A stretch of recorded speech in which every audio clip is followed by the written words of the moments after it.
And welcome to let's talk. आज हमारे साथ है कांग्रेस लीडर शरद पवार। कांग्रेस की पॉलिटिक्स में आज जिन चंद लोगों की अहमियत है, शरद पवार उनमें से एक हैं। वे लोकसभा में कांग्रेस संसदीय दल के नेता हैं और CWC मेंबर भी। आज हम शरद पवार से बातचीत करेंगे कांग्रेस के कुछ ताजा राजनीतिक फैसलों के बारे में, पार्टी अध्यक्ष सोनिया गांधी से उनके कथित मतभेदों के बारे में और कांग्रेस को रिवाइव करने की कोशिशों के बारे में। तो आइए बातचीत शुरू करते हैं कांग्रेस के नेता शरद पवार से। वेलकम टू द शो शरद जी। अच्छा, ये बताइए कि आज की डेट में कांग्रेस के अंदर संगठन में हो क्या रहा है? अभी संगठन की चुनाव की प्रक्रिया शुरू हो रही है। एक दो दिन में ये काम पूरा हो जाएगा और शुरू हो जाएगी मेंबरशिप। चुनाव होगा और इस चुनाव की स्पेशलिटी है पहले चुनाव से कि यहाँ हमारे संगठन की संविधान में परिवर्तन किया है और ये परिवर्तन में 30% जगह हमने महिलाओं को दी है और 25% जगह SC, ST, OBC, माइनॉरिटीज इनको दी है।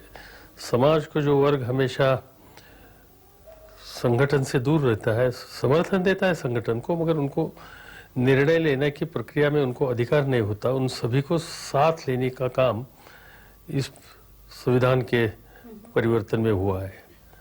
और एक बहुत बड़ा कदम सोनिया गांधी ने उठा है और इसलिए पूरे देश में जगह जगह पर आपको नई लीडरशिप उभर आई है, ये दिखाई पड़ेगी। मतलब ये part of the revival plan of Congress है। That's right। ये कब तक पूरा हो जाएगा? ये पूरी जो प्रक्रिया है आपको कितने दिन लगते हैं? ये अगस्त तक होगा। अगस्त तक होगा। इस साल के अगस्त महीने में पूरा हो जाएगा। पिछले दफा संगठन का जब चुनाव हुआ था तब आपने भी अध्यक्ष पद के लिए चुनाव लड़ा था।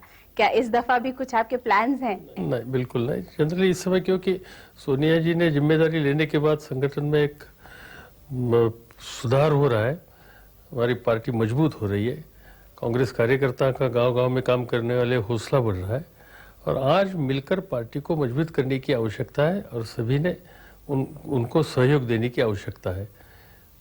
उस जमाने में परिस्थिति अलग थी क्योंकि हमारे मन से लगता था कि केसरी जी बुजुर्ग आदमी है, स्वतंत्र सेनानी है, उनकी इज्जत करते हैं, मगर विपक्ष में बैठने के बाद संगठन को जो मजबूत करने के लिए पूरे देश में घूमकर एक माहौल तैयार करने की और कार्यकर्ताओं जान फूंकने की, उनमें जान फूंकने की या हौसला बढ़ाने की आवश्यकता थी, उसमें कमी आती और इसलिए हमने वो कदम उठाया था। हम कोई किसी के व्यक्तिगत खिलाफ नहीं थे। तो इस दफा भी सोनिया जी का चुनाव बिना चुनाव हुए हो जाएगा? इसने Congress is the democratic party, क्या हो सकता है कह नहीं सकते, मगर मुझे लगता है कि इस समय जिस तरह से उन्होंने पार्टी को मजबूत बनाने का काम अपने कंधे पर लिया है और जिस तरह से वो खुद मेहनत करती है, तो आम कांग्रेस कार्यकर्ता उनको समर्थन देगा। अच्छा, जब से सोनिया जी आई हैं और ये सरकार जब से बनी, कांग्रेस ये कह रही है कि हाँ, हम सरकार बनाने के लिए तैयार हैं, हाँ हम सरकार बना सकते हैं। पार्टी के कार्यकर्ताओं को कहा गया है कि आप तैयार रहिए, लेकिन उसकी तरफ कोई एक्टिव वर्क नहीं हो रहा है। ऐसा क्यों? पहली बात ऐसी है कि कांग्रेस ने कभी ऐसे नहीं कहा कि हम सरकार बनाने के लिए तैयार हैं। कांग्रेस ने हमेशा ये कहा है कि भाई परिस्थिति पैदा हुई तो हम विकल्प देने के लिए तैयार हैं। आज की सरकार को गिराकर वहां किसी कीमत पर अपनी हुकूमत लाने की बात कांग्रेस के सामने नहीं है। हमें लगता है कि ये सरकार चलेगी नहीं, ये सरकार गिरेगी, आपस के कॉन्ट्रडिक्शन से गिरेगी।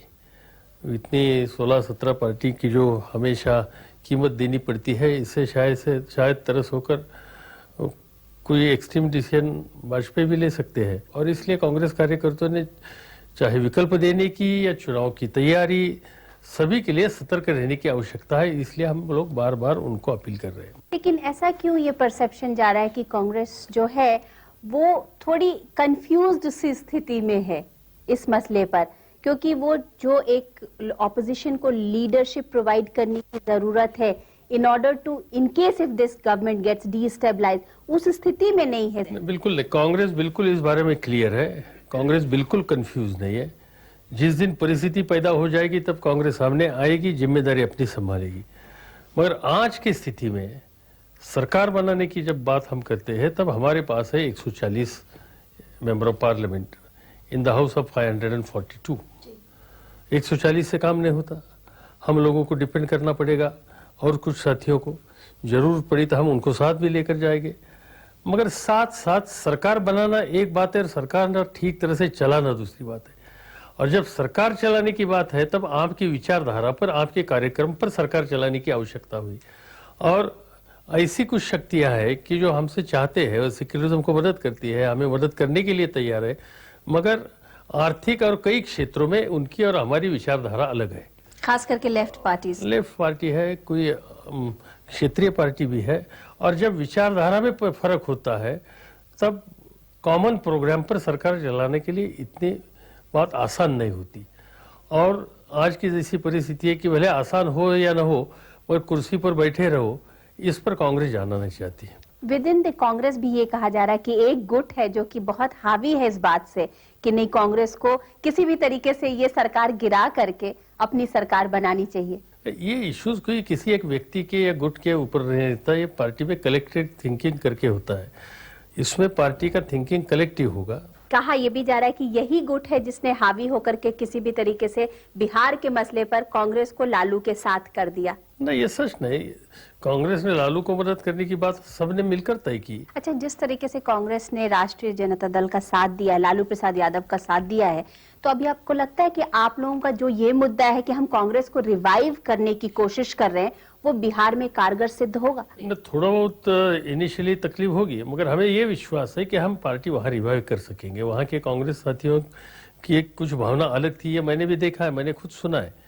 मगर बाद में जब ये हम निर्णय लेने के लिए तैयार हुए, तब हमने जब उनको एक्सप्लेन किया कि किस पार्श्वभूमि पर हम ये निर्णय लेना चाहते हैं और इसमें राष्ट्रीय हित की बात कैसी है, तो फिर उन्होंने कहा कि ठीक है भाई, आप नेशनल इंटरेस्ट के लिए कुछ करना चाहते हैं तो हम भी आपको सहयोग देने के लिए तैयार है। कहा तो ये जा रहा है कि कांग्रेस और राष्ट्रीय जनता दल लालू यादव की ये डील हो गई है कि कांग्रेस और लालू यादव मिलकर इलेक्शंस लड़ेंगे आने वाला, और उसमें मेजॉरिटी सीट्स जो है उस समय देखी जाएगी शायद कांग्रेस को मिलने वाली। हमने इनसे कोई डील किया नहीं, वो लेना देने की बात हमने की नहीं।